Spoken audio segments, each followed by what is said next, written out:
Hello everyone.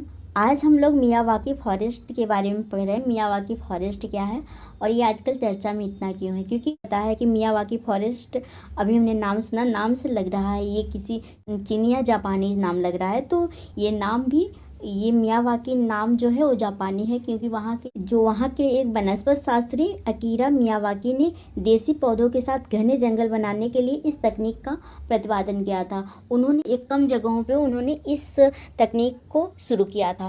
और तकनीक आजकल क्यों चर्चा में है? ये चर्चा में इसलिए है क्योंकि अभी हाल ही में जो प्रधानमंत्री मोदी जी ने अपने कार्यक्रम मन की बात में इसकी चर्चा की है। उन्होंने कहा कि जो मियावाकी पद्धति है शहरों के लिए, अर्बन पद्धति बहुत ही अच्छी पद्धति है। उन्होंने कहा कि इस तरह का जो वृक्षारोपण है वो बहुत ही अच्छा, हमारे लिए बहुत ज़्यादा फायदेमंद हो सकता है। अगर किसी जगह की जो मिट्टी उपजाऊ नहीं है तो मियावाकी तकनीक से उस क्षेत्र को फिर से हरा भरा किया जा सकता है। और उन्होंने साथ ही जिक्र किया एक केरल के एक शिक्षक जिनका नाम रफी रामनाथ जी हैं, जो कि एक शिक्षक हैं। उन्होंने छोटी जगह में अपने जो स्टूडेंट थे उनको पर्यावरण के बारे में जानकारी के लिए इस पद्धति से एक बहुत ही अच्छा हरा भरा जंगल बना दिया है। और उन्होंने उस जंगल का नाम भी रखा है, उन्होंने इस जंगल का नाम विद्यावनम रखा है, जिसमें 115 किस्मों की 450 से अधिक पौधे उन्होंने लगाए हुए हैं। और ये इतना ज़्यादा हरा भरा हो गया है कि उनकी जंगल को देखने के लिए सब पास पास के शहरों से भी लोग आते हैं और इस कार्य में उनके जो और भी छात्र हैं उसमें उनकी मदद करते हैं, उनकी देखभाल भी करते हैं। अब हम इसमें जो मियावाकी वनों के बारे में हम जानते हैं। मियावाकी जो वन है इसकी विशेषता है कि यह प्रक्रिया कम से कम 20 वर्ग फुट के छोटे से स्थान में भी अपनाई जा सकती है। अगर हमारे आसपास छोटा सा जगह है तो भी ये अपनाया जा सकता है। खाली बड़ी जगह पर इस प्रक्रिया को अपनाकर वहाँ पे पौधे उगाए जा सकते हैं। इस प्रक्रिया में जो पौधे के बोने की जो प्रक्रिया होती है वो बहुत ज़्यादा सघन होती है। 20 वर्ग फीट की दूरी में लगभग 100 पौधे बीजों का रोपण किया जाना चाहिए, जिससे पौधे जो हैं बहुत ज़्यादा सघन उगेंगे।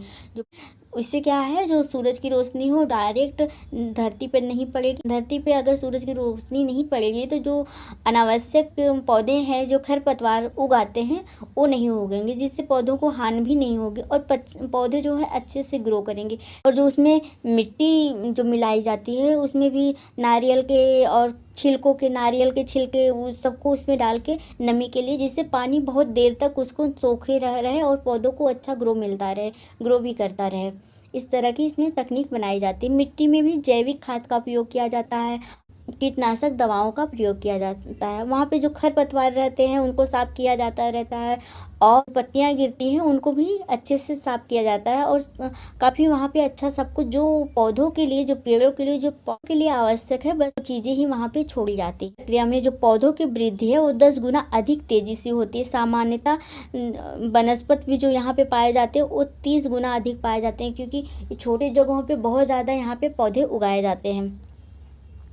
ऐसे जंगल को कम से कम 3 साल तक विशेष देखभाल की आवश्यकता होती है। उसके बाद यह पारतंत्र पर निर्भर हो जाते हैं। शुरुआती दिनों में इनको अच्छे से देखभाल करनी पड़ती है, जब हर टाइम टू टाइम पानी भी दिया जाता है। पर ये काम सिर्फ एक सीजन तक किया जाता है। अगले वर्षा जब शुरू हो जाती है तो इस प्रक्रिया को कम कर दिया जाता है, जिससे पौधे अपने आप से वो ग्रो करने लगते हैं।